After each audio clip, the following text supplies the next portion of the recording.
Catherine sinisisi sa pinaka-lowest point ni Alden. Si Catherine nga ba ang dahilan sa pinagdadaanan ni Alden? Matatanda ang binahagi ni Alden na nakaranas siya ng depression noong nakaraang taon.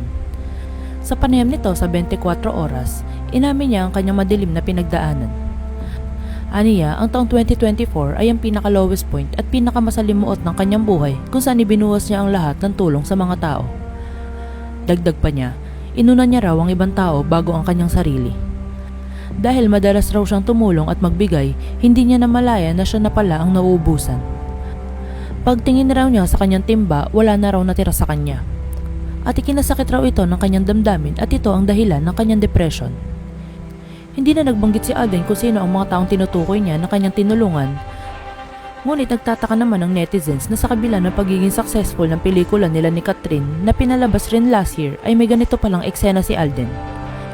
Aniya ng netizens, hindi halatang depressed si Alden sa mga oras na yon dahil nakikita lang ng mga tao na masaya silang nagpo-promote ng pelikula. At kung minsan ay makikita magkasama sila ni Catherine Bernardo. Berta tuloy ng fans ni Alden, baka may kinalaman si Catherine sa pagka-depress ng aktor. Ito ay nang i-connect ng fans na hindi binigyan ni Catherine si Alden ng chance. Matatanda ang usap-usapan na niligawan ni Alden si Catherine, ngunit tinigil rin daw matapos madawit si Mayor Alcala na naniligaw rin kay Catherine. Maaaring ito rin daw ang dahilan ng depression ng aktor dahil siya ay nabasted. Giit naman ng fans ni Catherine, hindi raw sa lahat ng interview ni Alden ay dapat idamay ang pangalan ni Catherine. Aniya pa ng isang fan, sa lahat raw ng mga ganap sa buhay ni Alden ay nandun ang Bernardo family.